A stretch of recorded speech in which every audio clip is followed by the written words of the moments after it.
అందరికీ హృదయపూర్వక నమస్కారాలు. వన మహోత్సవ కార్యక్రమాన్ని అందరూ సామాజిక బాధ్యతగా తీసుకోవాలని మనస్ఫూర్తిగా అభ్యర్థిస్తున్నాను.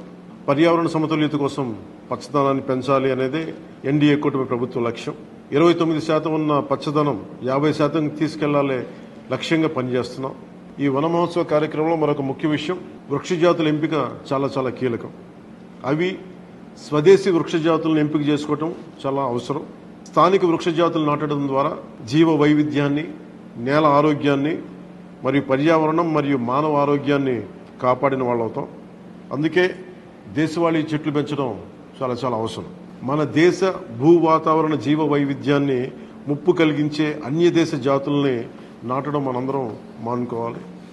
చూడటానికి మొక్క ఆకర్షణీయంగా ఉంది, మొక్క నాటితే ఏపుగా పెరిగిపోతుంది, నిర్వహణ ఖర్చులుంటాం అని చెప్పి ఎవెన్యూ ప్లాంటేషన్ పేరు మీద గత దశాబ్ద కాలంలో అన్య దేశ వృక్ష జాతులైన కోనాకార్పస్, ఏడాకుల పాల, మడగాస్కర్ ఆల్మండ్, ఆస్ట్రేలియా తుమ్మ లాంటి వృక్ష జాతుల్ని విరివిగా నాటేశాం. వీటి మూలంగా పర్యావరణానికి ప్రయోజనం కంటే కూడా ఆరోగ్యం మీద, భూగర్భ జల సంపద మీద చాలా తీవ్ర ప్రభావం చూపుతా ఉంది. అందరూ ఆ ప్రాంత జీవ వైవిధ్యాన్ని పెంపొందించే స్వదేశీ జాతులను మాత్రమే నాటాలి అనేది ఏ దేశపు వృక్ష శాస్త్రజ్ఞుల్ని అడిగినా చెప్పే మాట ఇది. కానీ ఆ వాస్తవాన్ని విస్మరించి విదేశీయ మొక్కల మోసుతో రాష్ట్రమంతటా కోనాకార్పస్తో నింపేశారు. కోనాకార్పస్ అసలు మొదట పరిచయం చేసిన అరబ్ దేశాలే దాన్ని నిషేధించినాయి. ఎందుకంటే దాని దుష్ప్రభావాలను గుర్తించిన వెంటనే నిషేధించారు, తీసేశారు. మన దేశంలో తెలంగాణ, గుజరాత్, కర్ణాటక, అస్సాం ప్రభుత్వాలు కూడా వీటిని నిషేధించినాయి.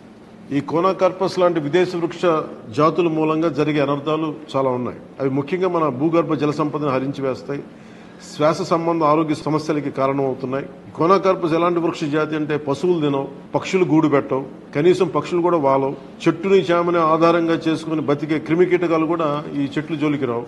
పక్షులే దూరంగా ఉండే ఈ మొక్కల్ని మనం మోజులో పడి ఎందుకు వేయాలి అనేది కీలకమైన ప్రశ్న.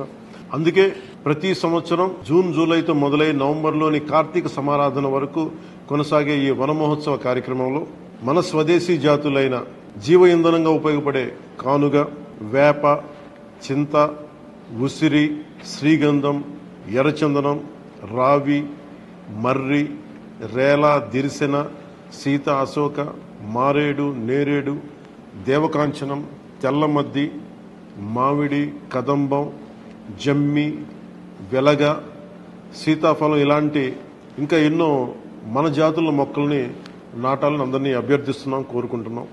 29% ఉన్న మన పచ్చదనాన్ని 50% తీసుకెళ్లే లక్ష్యంగా చంద్రబాబు నాయుడు గారి నాయకత్వంలో కూటమి ప్రభుత్వం పనిచేస్తుంది. అందరం కలిసి పచ్చదనాన్ని పెంచుకుందాం, పర్యావరణాన్ని కాపాడుకుందామని తెలియజేసుకుంటూ జై హింద్.